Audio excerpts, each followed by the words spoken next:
delighted to see their dear friend again. Chapter 17. Elizabeth related to Jane, the next day, what had passed between Mr. Wickham and herself. Jane listened with astonishment and concern. She knew not how to believe that Mr. Darcy could be so unworthy of Mr. Bingley's regard, and yet it was not in her nature to question the veracity of a young man of such amiable appearance as Wickham. The possibility of his having really endured such unkindness was enough to interest all her tender feelings, and nothing therefore remained to be done but to think well of them both, to defend the conduct of each, and throw into the account of accident or mistake whatever could not be otherwise explained. "They have both," said she, "been deceived, I dare say, in some way or other, of which we can form no idea. Interested people have perhaps misrepresented each to the other. It is, in short, impossible for us to conjecture the causes or circumstances which may have alienated them, without actual blame on either side." "Very true, indeed. And now, my dear Jane, what have you got to say in behalf of the interested people who have probably been concerned in the business? Do clear them, too, or we shall be obliged to think ill of somebody. Laugh as much as you choose, but you will not laugh me out of my opinion. My dearest Lizzie, do but consider in what a disgraceful light it places Mr. Darcy, to be treating his father's favourite in such a manner, one whom his father had promised to provide for. It is impossible. No man of common humanity, no man who had any value for his character, could be capable of it. Can his most intimate friends be so excessively deceived in him? Oh no. I can much more easily believe Mr. Bingley's being imposed on than that Mr. Wickham should invent such a history of himself as he gave me last night, names, facts, everything mentioned without ceremony. If it be not so, let Mr. Darcy contradict it. Besides, there was truth in his looks. It is difficult, indeed, it is distressing. One does not know what to think. I beg your pardon, one knows exactly what to think.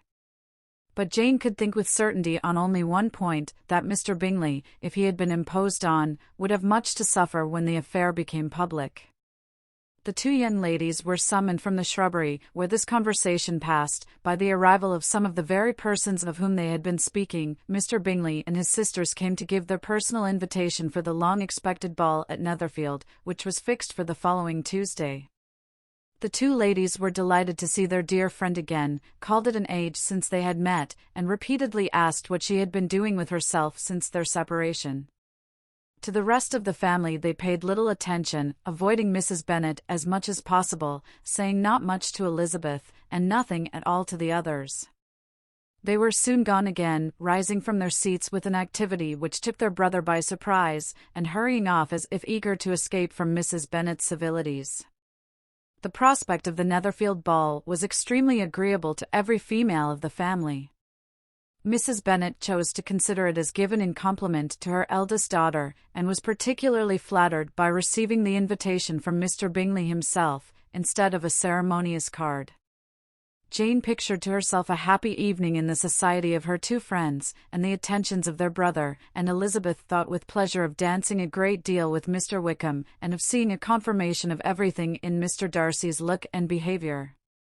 The happiness anticipated by Catherine and Lydia depended less on any single event, or any particular person, for though they each, like Elizabeth, meant to dance half the evening with Mr. Wickham, he was by no means the only partner who could satisfy them, and a ball was, at any rate, a ball.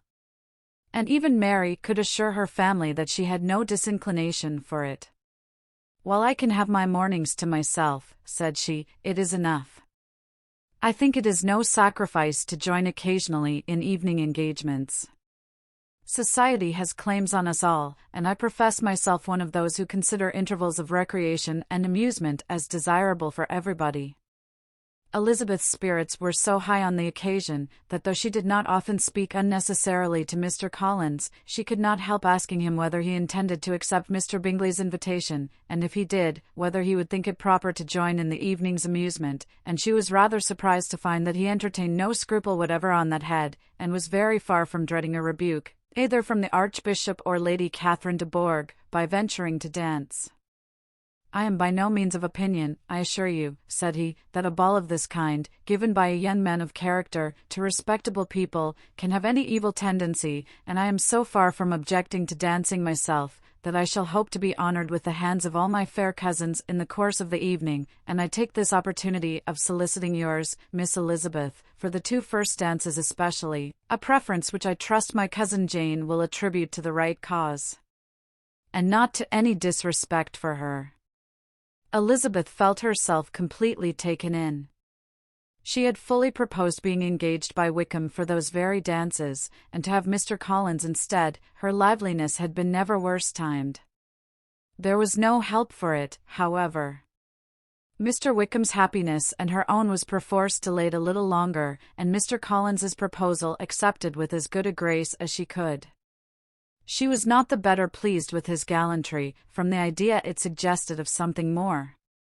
It now first struck her that she was selected from among her sisters as worthy of being the mistress of Hunsford Parsonage, and of assisting to form a quadrille table at Rosings, in the absence of more eligible visitors. The idea soon reached a conviction, as she observed his increasing civilities towards herself, and heard his frequent attempt at a compliment on her wit and vivacity, and though more astonished than gratified herself by this effect of her charms, it was not long before her mother gave her to understand that the probability of their marriage was exceedingly agreeable to her.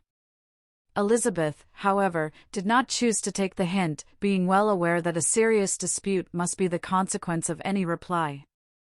Mr. Collins might never make the offer, and, till he did, it was useless to quarrel about him.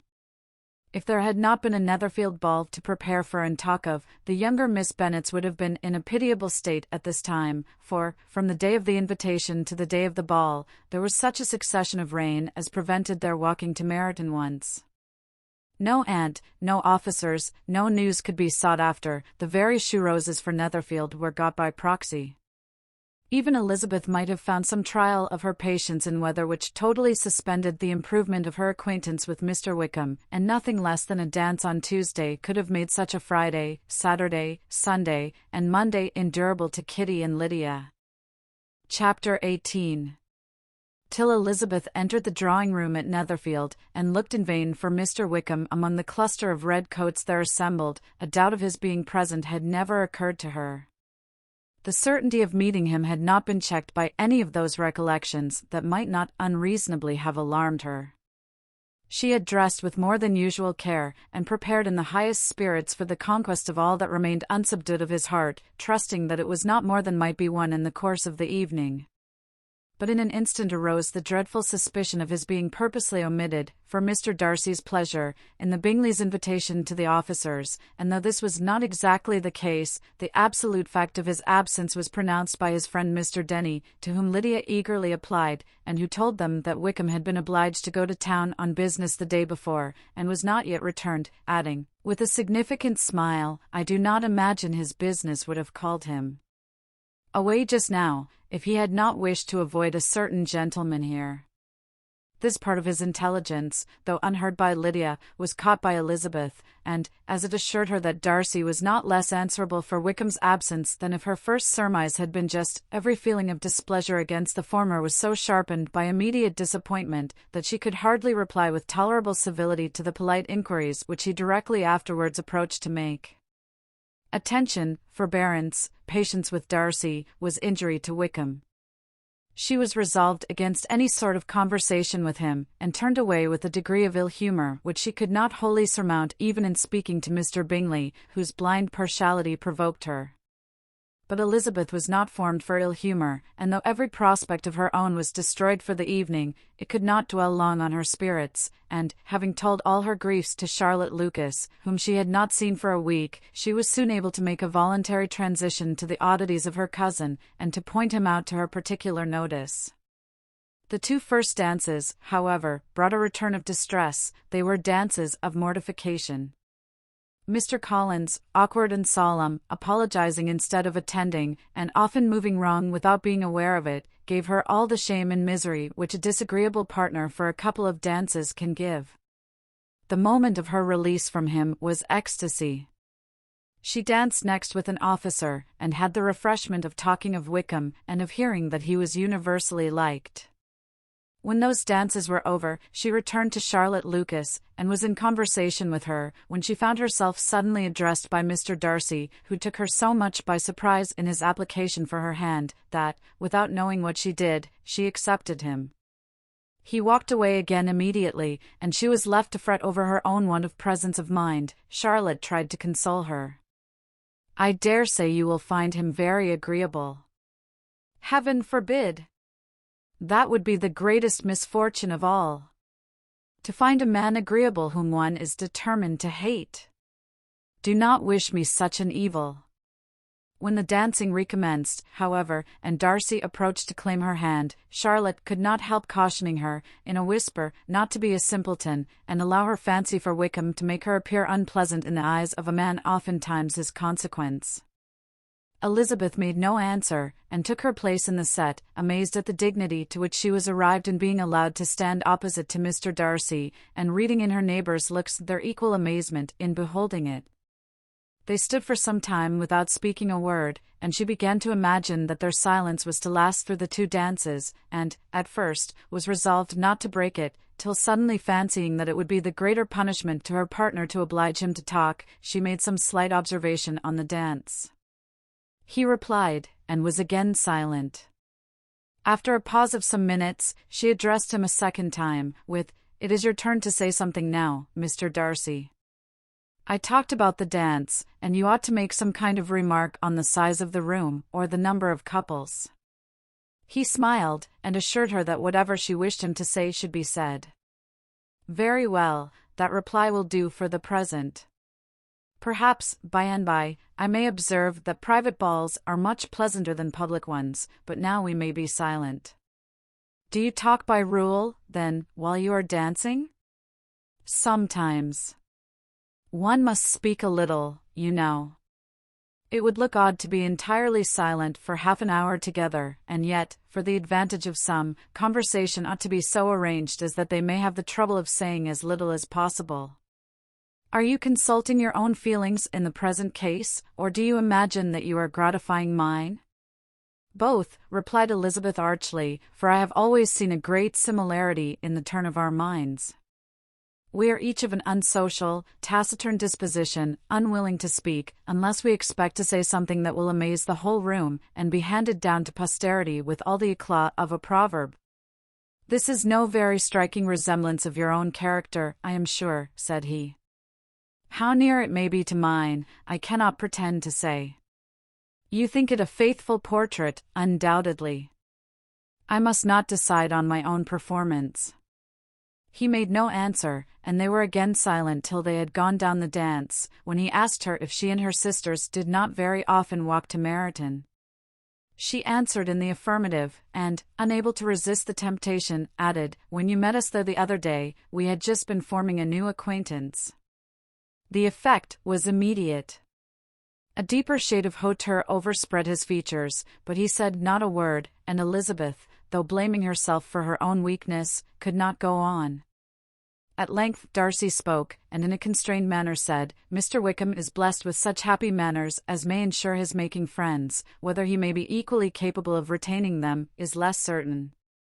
"He has been so unlucky as to lose your friendship," replied Elizabeth, with emphasis, "and in a manner which he is likely to suffer from all his life." Darcy made no answer, and seemed desirous of changing the subject. At that moment Sir William Lucas appeared close to them, meaning to pass through the set to the other side of the room, but, on perceiving Mr. Darcy, he stopped, with a bow of superior courtesy, to compliment him on his dancing and his partner.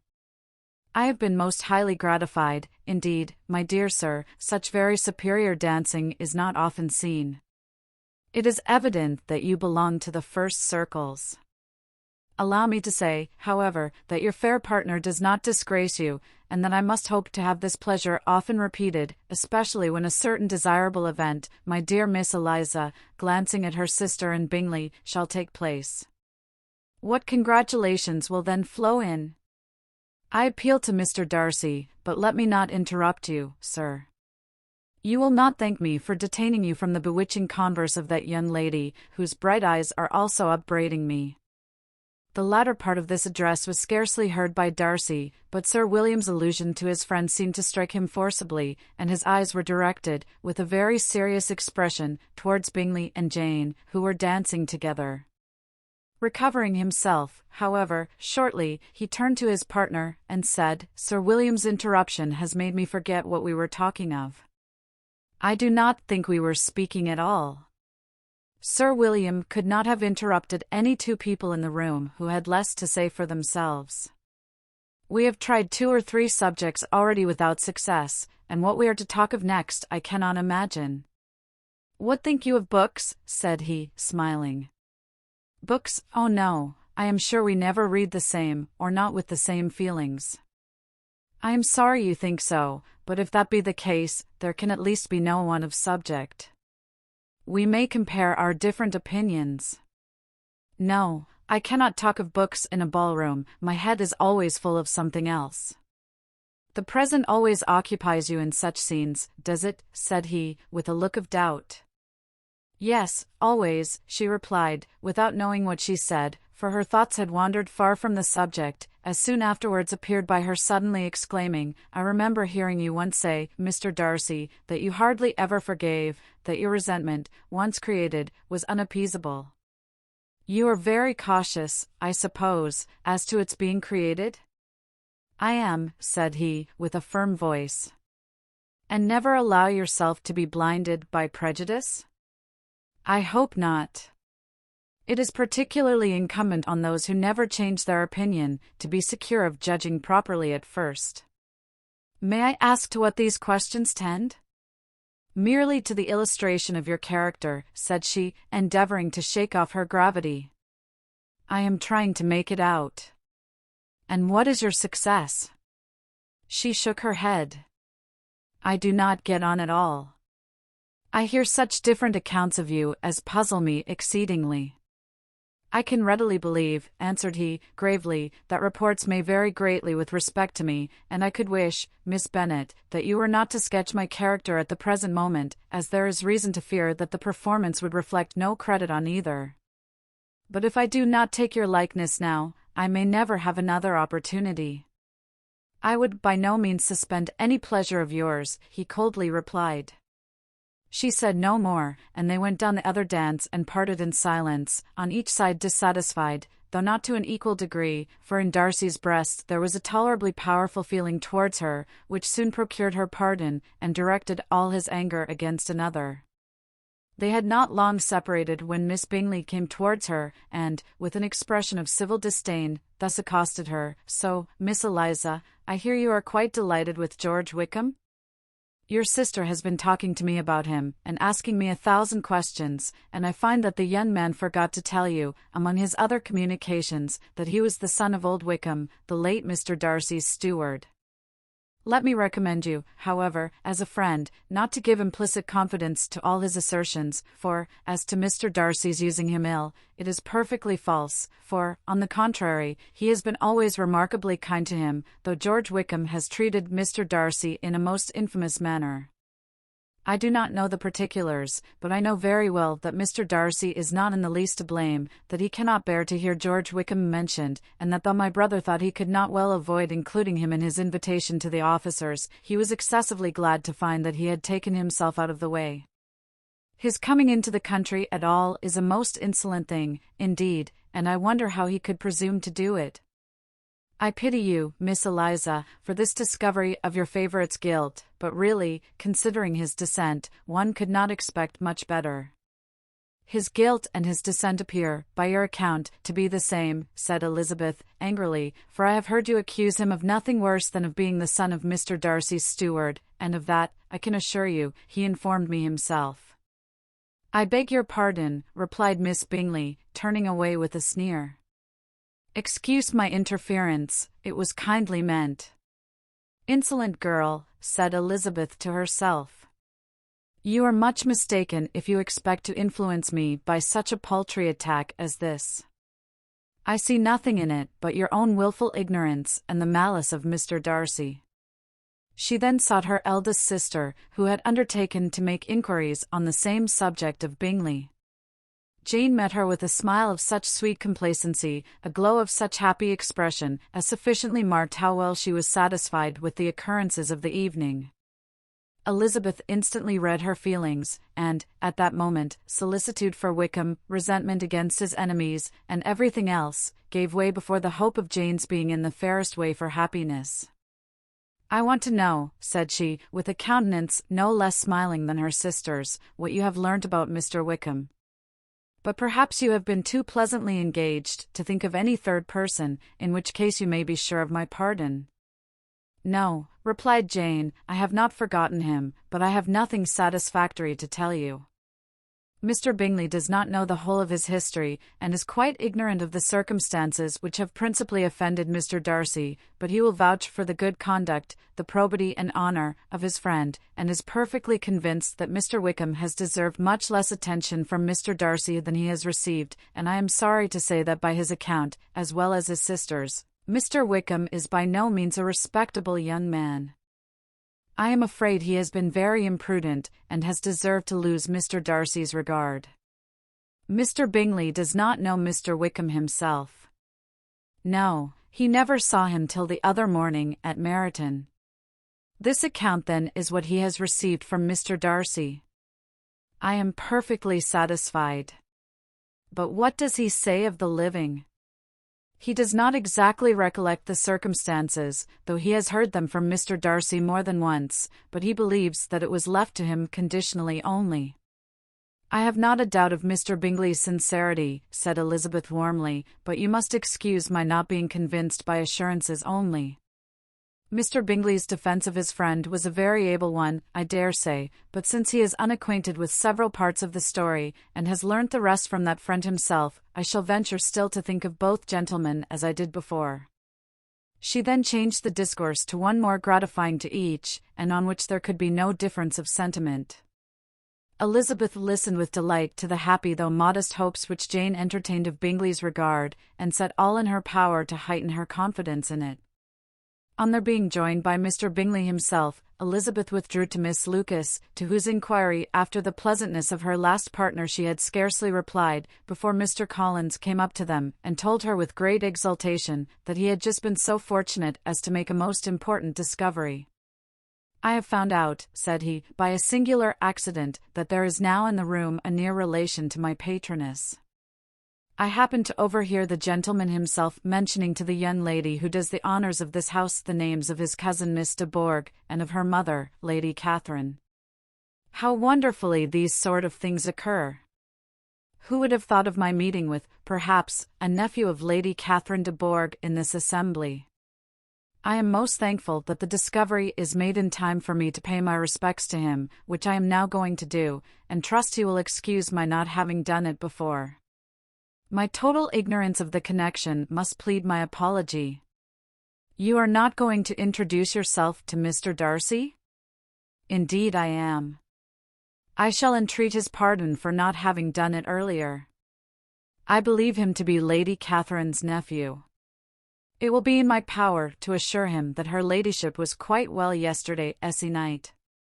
Elizabeth tried hard to dissuade him from such a scheme, assuring him that Mr. Darcy would consider his addressing him without introduction as an impertinent freedom, rather than a compliment to his aunt, that it was not in the least necessary there should be any notice on either side, and that if it were, it must belong to Mr. Darcy, the superior in consequence, to begin the acquaintance.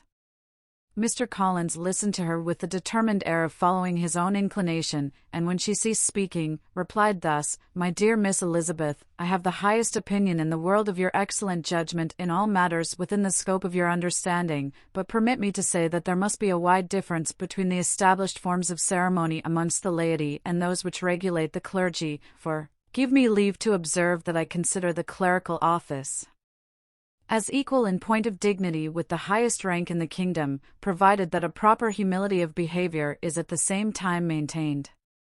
You must, therefore, allow me to follow the dictates of my conscience on this occasion, which lead me to perform what I look on as a point of duty. Pardon me for neglecting to profit by your advice, which on every other subject shall be my constant guide, though in the case before us I consider myself more fitted by education and habitual study to decide on what is right than a young lady like yourself, and with a low bow he left her to attack Mr. Darcy, whose reception of his advances she eagerly watched, and whose astonishment at being so addressed was very evident. Her cousin prefaced his speech with a solemn bow, and though she could not hear a word of it, she felt as if hearing it all, and saw in the motion of his lips the words apology, Hunsford, and Lady Catherine de Bourgh. It vexed her to see him expose himself to such a man. Mr. Darcy was eyeing him with unrestrained wonder, and when at last Mr. Collins allowed him to speak, replied with an air of distant civility. Mr. Collins, however, was not discouraged from speaking again, and Mr. Darcy's contempt seemed abundantly increasing with the length of his second speech, and at the end of it he only made him a slight bow, and moved another way. Mr. Collins then returned to Elizabeth, __. "I have no reason, I assure you," said he, "to be dissatisfied with my reception." Mr. Darcy seemed much pleased with the attention.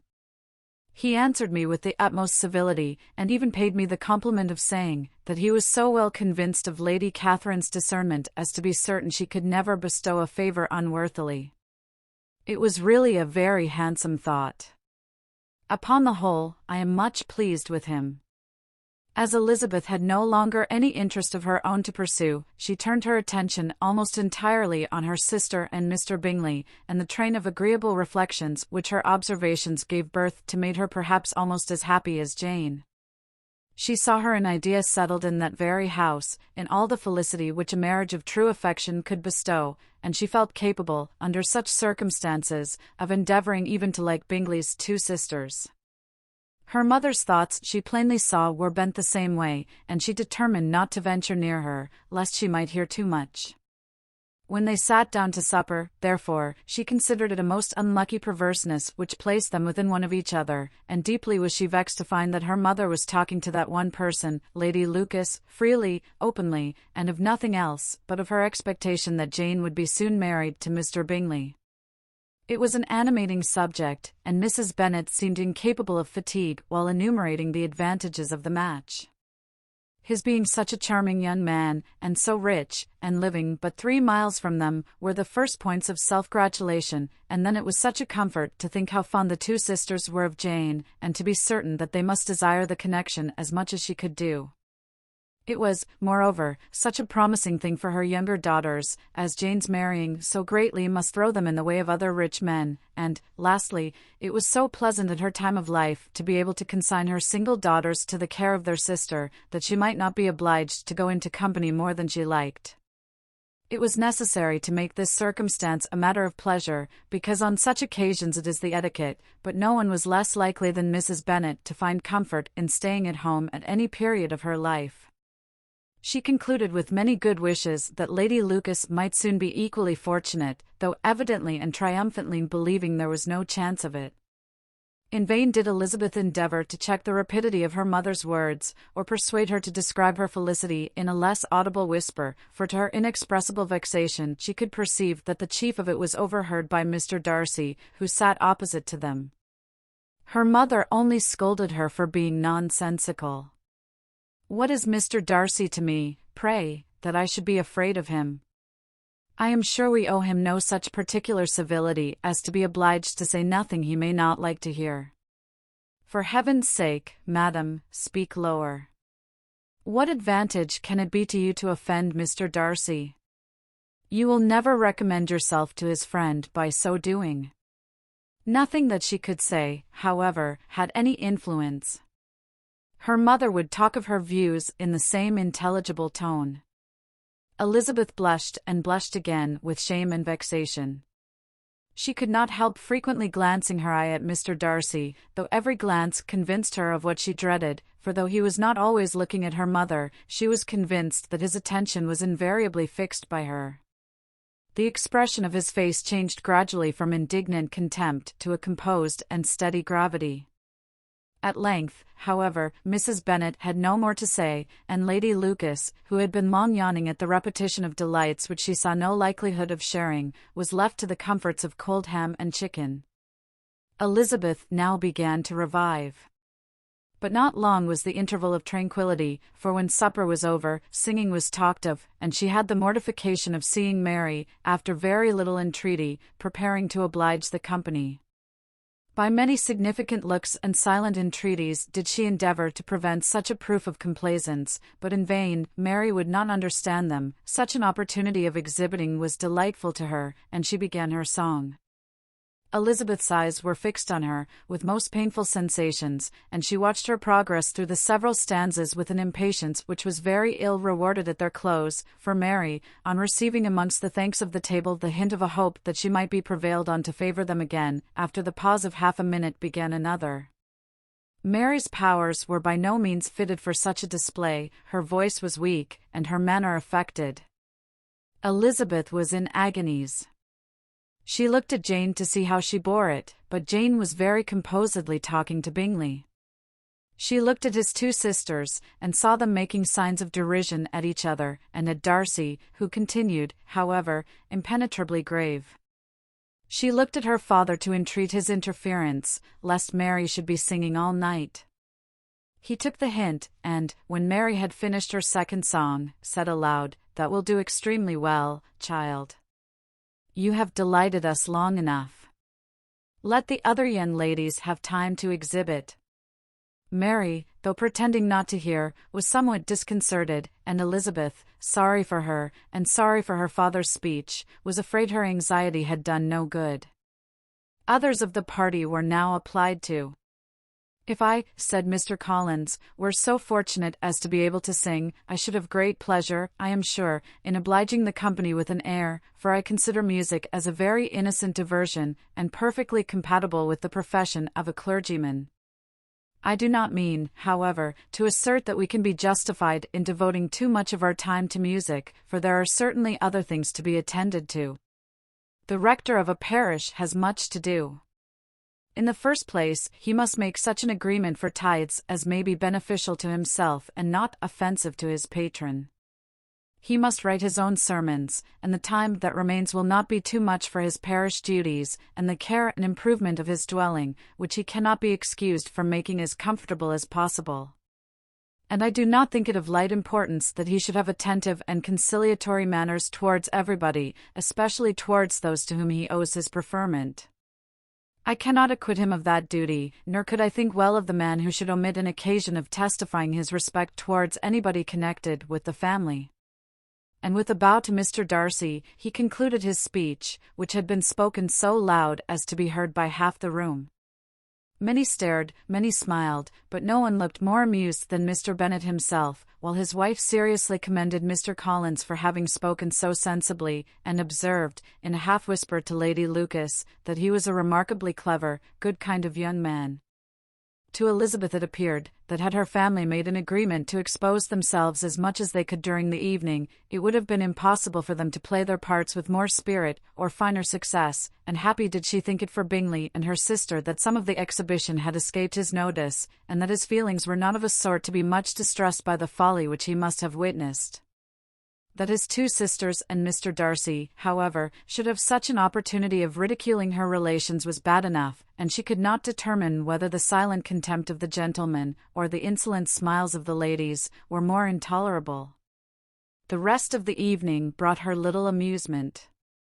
She was teased by Mr. Collins, who continued most perseveringly by her side, and though he could not prevail with her to dance with him again, put it out of her power to dance with others. In vain did she entreat him to stand up with somebody else, and offered to introduce him to any young lady in the room. He assured her that, as to dancing, he was perfectly indifferent to it, that his chief object was, by delicate attentions, to recommend himself to her, and that he should therefore make a point of remaining close to her the whole evening. There was no arguing upon such a project. She owed her greatest relief to her friend Miss Lucas, who often joined them, and good-naturedly engaged Mr. Collins's conversation to herself. She was at least free from the offence of Mr. Darcy's further notice, though often standing within a very short distance of her, quite disengaged, he never came near enough to speak. She felt it to be the probable consequence of her allusions to Mr. Wickham, and rejoiced in it. The Longbourn party were the last of all the company to depart, and by a manoeuvre of Mrs. Bennet had to wait for their carriage a quarter of an hour after everybody else was gone, which gave them time to see how heartily they were wished away by some of the family. Mrs. Hurst and her sister scarcely opened their mouths except to complain of fatigue, and were evidently impatient to have the house to themselves. They repulsed every attempt of Mrs. Bennet at conversation, and, by so doing, threw a languor over the whole party, which was very little relieved by the long speeches of Mr. Collins, who was complimenting Mr. Bingley and his sisters on the elegance of their entertainment, and the hospitality and politeness which had marked their behaviour to their guests. Darcy said nothing at all. Mr. Bennet, in equal silence, was enjoying the scene. Mr. Bingley and Jane were standing together a little detached from the rest, and talked only to each other. Elizabeth preserved as steady a silence as either Mrs. Hurst or Miss Bingley, and even Lydia was too much fatigued to utter more than the occasional exclamation of "Lord, how tired I am," accompanied by a violent yawn.